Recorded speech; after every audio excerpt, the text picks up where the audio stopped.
A couple of Thursday Kyle Larson tweets set off some interesting discussions yesterday surrounding dirt race economics, and we'll go full ham on that today, plus Thursday results and what to watch this weekend. Let's go.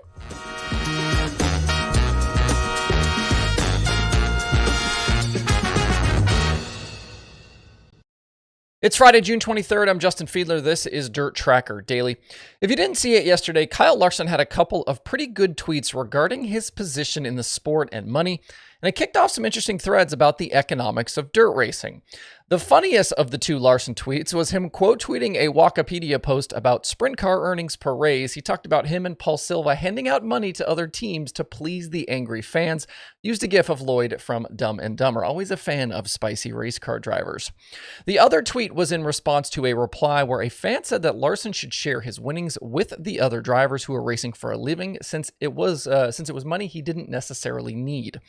Young Money pointed out that he too is a driver who races for a living, and he's obviously not wrong. Things got really interesting though when Kevin Swindell jumped in to respond, and that set off a number of other replies that gave us some insight into a lot of the things that we've talked about on this show in the past. Towards the back half of 2022, I did several daily shows where we talked about the money around dirt racing, including what it costs a top outlaw team to compete. We got into sprint car purses and how they've changed in recent years, and what full-time teams are guaranteed in terms of bonus money and other payouts when they run a series. And that set off other conversation elsewhere, led to Brad Sweet coming on to talk to me on the show. David Gravel commented about all of this on his live streams. I got bagged on a little bit. I did the best I could with the information available to put together estimates on all of the money, and no doubt got some stuff incorrect. But I guarantee people learned more about the cost of the sport over those several videos and weeks than they ever had previously.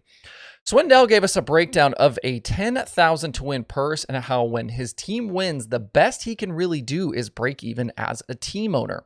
Of the $10,000, he's going to pay half to the driver and spend the rest on tires, equipment, maintenance, travel, passes, and other costs to run his business, like shop rent and employee salaries. He says to make things viable for team owners, either purses have to go up a lot or there needs to be a lot more sponsorship coming in. Swindell went on to say that at the very bare minimum, if you were running your race car out of the track, it probably costs $1,500 to run any decent 410 race. All of that's great information, and it turned into even more responses from other guys. Jamie Ball said after pit passes, methanol, 2 rear tires, and engine maintenance costs him a little more than $1,700 a week to run a 360 sprint car at Knoxville, where it pays $2,000 to win. Zach Hampton has no full-time crew members. He figures it costs him about $3,000 to unload his 410 sprint car and race.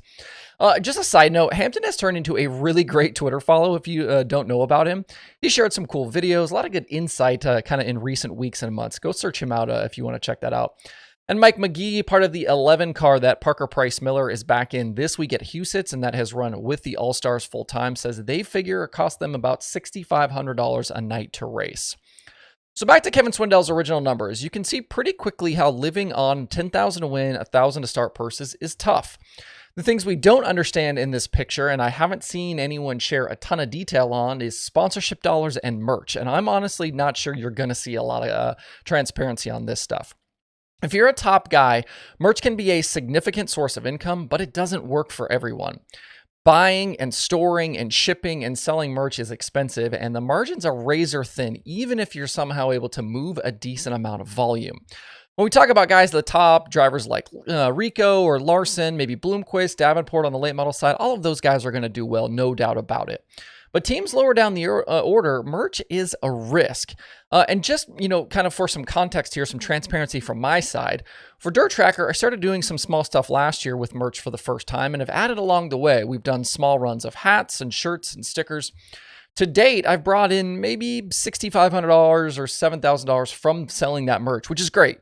But after you figure in sales tax, shipping supplies, you got boxes and tape, a scale, label printer, admin costs like the Shopify fees, credit card stuff, and then the actual cost of getting the merch made, I've really netted out just a few $100s out of that $6,500 or $7,000. I obviously only sell online. When selling at the track seems like it's probably a much better driver. Fans are primed for it when they go to a race. But merch trailers are expensive, and not everyone has the luxury of getting one, or do they have the privilege of parking one in a midway at every show? We talk about, Outlaw full-timers, all-stars, the opportunities to park your merch at Knoxville or Eldora. And then on the sponsorship side, a full-time World of Outlaws team might be able to get $500,000 or more for a season for a primary deal on a top car. That's based on what I've heard. But it can fall off significantly after that. There are a number of teams around the sport that don't have a ton of sponsors, and big-time corporate deals are few and far between. Brady Bacon and Hoffman Racing shared a marketing deck several months ago where they were asking for $95,000 for a full season primary that included branding on the arm guard and hood side, or you can do a single race for $2,500. That's the most concrete, down on paper example I've seen of sponsorship dollars being sought pretty much anywhere in dirt racing. I think in all of this, there are plenty of criticisms to launch at all parties, but if there were a magic bullet to fix this money stuff, someone would have used it. Racers are obviously their own worst enemies and will always spend every available dollar to go faster and to win. And speed is expensive, we know that, and it's not going to get any cheaper. And it would be nice if series and tracks had better payouts, but I think most are probably doing about the absolute best they can. And I promise you, nobody is getting rich around the sport, even Brian Carter, contrary to popular belief. The streaming dollars have certainly helped, but the fan base can only support so much, and that ground is constantly shifting and changing as we've seen. I don't know what the answers are, but I do appreciate the transparency from everyone that's jumped into these Twitter threads here in the last 24 hours. One other tweet I'll point you to. I'm not going to run the video because of the language in it, but if you want an insight today into the intensity of racing, there's a video floating around of a verbal exchange between Brad Sweet and Tim Kaeding from Wednesday at Huset's during a red flag. I'll put the link to the tweet below in the video description. Make sure to watch that one away from the kiddos. Like I said, some choice words in that one. Before we move on, I'm in the process of jumpstarting a weekly email newsletter for my Dirt Tracker audience, and I'm looking for contributors. I'd very much like to use it to spotlight other creators, other voices, other writers. So if you're interested in participating and maybe pitching some story ideas, shoot me a DM or an email. I know there are a bunch of media folks who tune into this show. I'm not looking for race recaps or anything time sensitive, but I would much rather have features, cool interviews, other creative stuff sent my way. I've already had some really fun conversations with some writers and would like to maybe get this launched as soon as next week. So let me know if that's something you would like to participate in. All right, that money discussion turned into a lot more words than I thought it would, but I do want to talk about some racing from last night and some stuff coming up before we shut it down for the week. Last night at Huset's, we did get big improvements from the guys that struggled on Wednesday night, just kind of like I talked about yesterday. The biggest swing was from James McFadden. He was 18th in the B main the night before, but led the final 18 laps on Thursday and scored the $20,000 win. He about threw it away on the final lap, jumping the cushion, but he made the Roth 83 really wide down the backstretch, got the elbows out, kept David Gravel behind him at the checker. It was actually Gravel's fourth straight second-place finish in Outlaw competition, and he is high point man after 2 nights. But Kofoid ended up third after sitting on the pole and leading the first 17 laps. That made it 2 Roth cars in the top 3 on the night. All the kind of top guys, top names made the night's feature, unlike the night before, but several will still have work to do tonight to try and improve their standing for Saturday. Kyle Larson wasn't nearly as strong on Thursday as he was on Wednesday. He had a late spin in the feature, ended up 22nd after getting caught in the work area.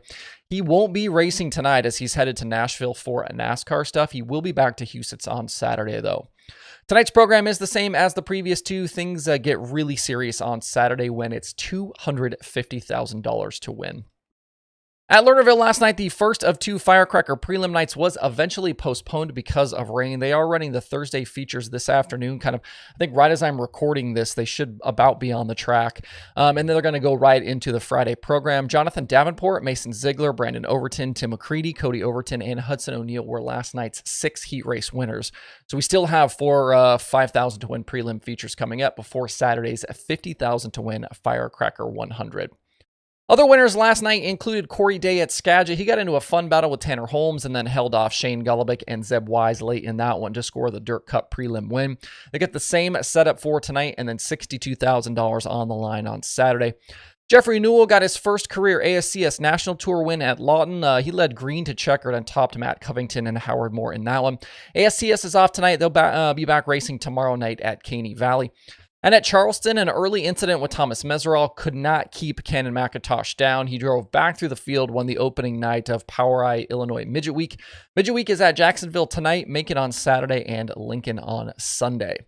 Other racing to check out this weekend includes the World of Outlaws Late Models on a Midwest swing. Points leader Chris Madden leads the series into stops at 81 Speedway. That's tonight and tomorrow. And then they go to Off-Road Speedway on Sunday. Brian Shirley is the most recent Outlaw winner, and he's coming in hot off of a Week 1 Summer National Championship. We've currently got a 3-way tie for second in the Outlaw standings between Kyle Bronson, Nick Hoffman, and Bobby Pierce. Summer Nationals are back at it tonight at Brownstown. They got Peevely and Lincoln coming up this weekend as well. Billy Moyer Jr., Ashton Winger have wins this week. Jason Fager is currently the Week 2 points leader. USAC Sprint Cars have a trip to Wisconsin on tap. Wilmot on Saturday, Angel Park on Sunday. Fantastic Eastern Storm trip has pushed Emerson Axum into the points lead over Jake Swanson and Kyle Cummins. And finally, PA Speedweek was supposed to start tonight at Williams Grove, but rain has ruined the opener. They'll try again tomorrow night at Lincoln with BAPS on tap for Sunday. A lot of racing hopefully coming up this week for the Pennsylvania guys across all of those key Pennsylvania racetracks, as long as the weather cooperates. That's it for the daily this week. Make sure to check out the streaming schedule this weekend over at dirttracker.com. Hope you guys have a good weekend out there. We'll see you right back here on Monday.